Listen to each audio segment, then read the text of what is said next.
working on their backup facilities, their emergency facilities, and the problem is, if anything more goes wrong, they're in real trouble.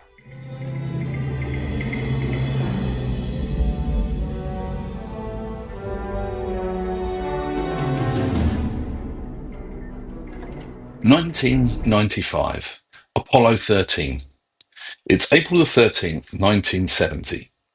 200,000 miles from Earth, an oxygen tank explodes aboard the command module. 3 astronauts, Jim Lovell, Jack Swigert, Fred Haise, are suddenly not on a moon mission. They're on a survival mission. The question is no longer whether they reach the moon. The question is whether they make it at all. This is Houston. Say again, please. Houston, we have a problem. Hi, I'm Matt, and I've worked in the UK and movie and entertainment industry for over 35 years.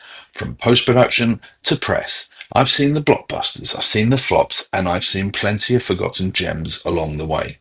And here at Screen One, we focus on the moments that built our love for cinema.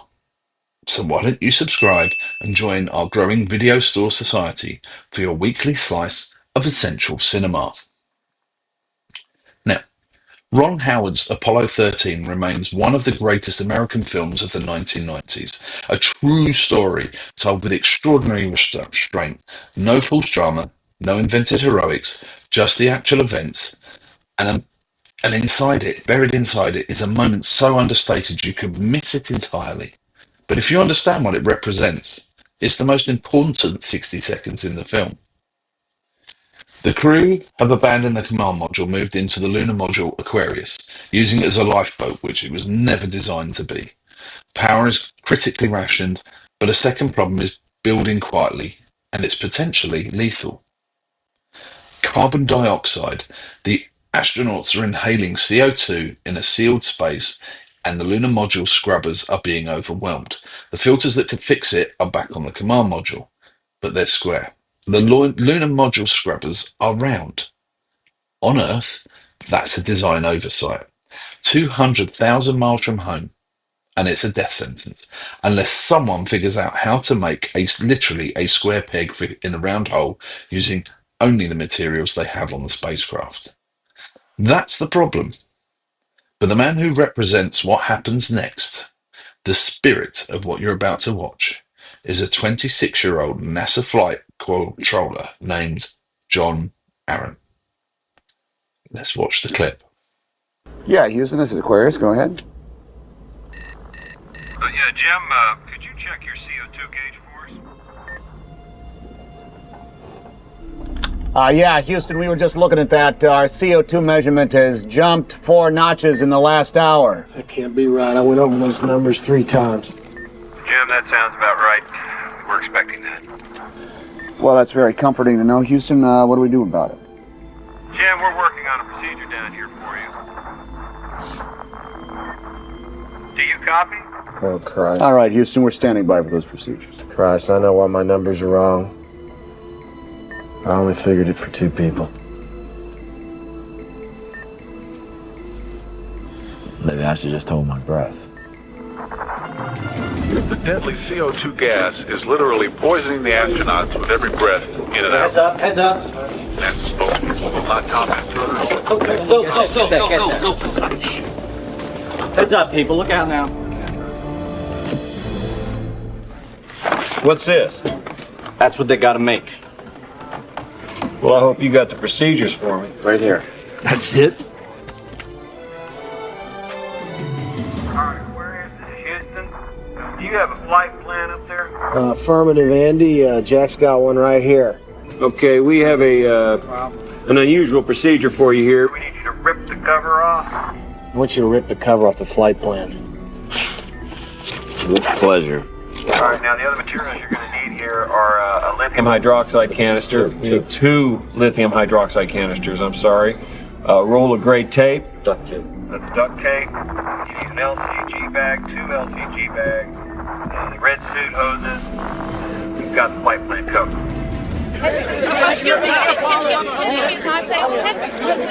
Yes. What about their level of carbon dioxide? It's climbing. You're saying that they're almost out of breathable air. No, wait a second. That's not what he said. He said we're working. You want to cut the duct tape 3 feet long. Tell me use this arm. Just use your arm. It's a good arm length. Okay, Houston, I see what you're getting at. Hold on. Okay, Jack, tear that piece of tape down the middle lengthwise. All right. Hold on, Houston. While the astronauts appear to have enough oxygen to keep them alive, one thing they have too much of is carbon dioxide. With each breath, the 3 men expel more of the poisonous gas into the lunar module cockpit, and the scrubbers intended to keep the atmosphere breathable are quickly becoming saturated. Oh, shit, I tore it. Shit. Houston, what do we do if we rip the bag? Can we tape it? They just tore the bag. Oh, no. Stand by. Which I don't do. Well, they should have one more bag left. But they've still got a long way to come, and they are now working on their backup facilities, their emergency facilities, and the problem is, if anything more goes wrong, they're in real trouble.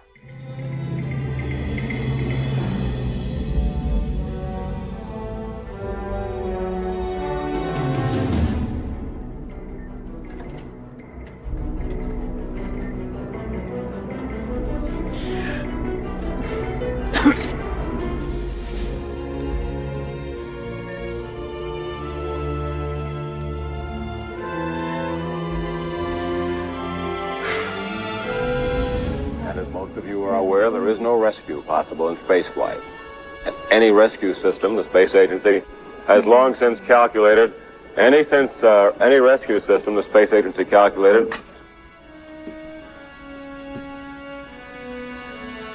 One sock. Once you have the sock in place, we're going to want you to bungee the entire filter assembly to the bulkhead, right above the limb cannon. We're getting close to 15. So how does this flight compare to other emergency situations you've faced? Well, I'd have to say that this is the most serious situation we've ever encountered in manned spaceflight. Houston, filters in place. Cabin doors return to egress. Suit circuit relief to close. CO2 canister select to secondary. All right. Goes. I can hear air moving.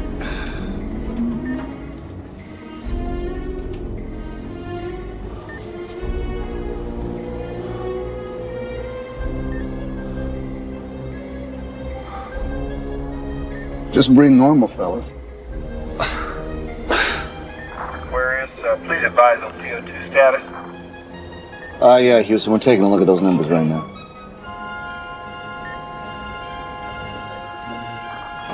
We're still holding close to 15, Houston. Roger that, standing by.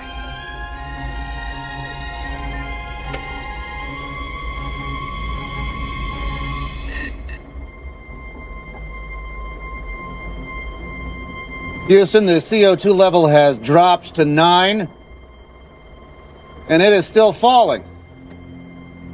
Yes. Good job, guys. That is good to hear, Aquarius. And you, sir, are a steely-eyed missile man. John Aarons, Econ, Environmental and Electrical Command Officer. He's already earned his reputation on Apollo 12 when a lightning strike disabled the spacecraft moments after launch. His call, SCE to AUX, a switch setting that almost no one else on the ground knew existed, saved the mission. Gene Kranz called him a steely-eyed missileman. The phrase stuck. During Apollo 13, with the command module running on near-dead batteries, Aaron was tasked by Kranz with something that had never been attempted: design a power-down and power-up sequence from scratch that would allow the crippled command module to survive re-entry, untried, untested. Working through the night, defying the standard operating procedures, he built a sequence that brought the systems back online in precisely the right order. What you've just watched is the same quality of thinking applied to a different problem. No panic, no drama, just hands working. Minds focused, calm, absolute. That's what steely-eyed missileman actually means. It's not a rank, it's a job title. It's a standard. And in Apollo 13, Ron Howard captures it again and again, not with speeches, but with gauges moving in the right direction. Howard shoots these moments deliberately small. No swelling score, no triumphant monologue, just the mechanics of the solution, and then when it works, faces pure human relief, the restraint of what it makes it land so hard. Because you already know what's at stake. The audience doesn't need to be told, they need to feel it. I read Jim Lovell's book Lost Moon the summer before the film came out, in a tent in the New Forest. I couldn't put the book down. A true story of human achievement in the face of impossible odds, but one phrase over everything else lodged in my mind and never left. The steely-eyed Missileman.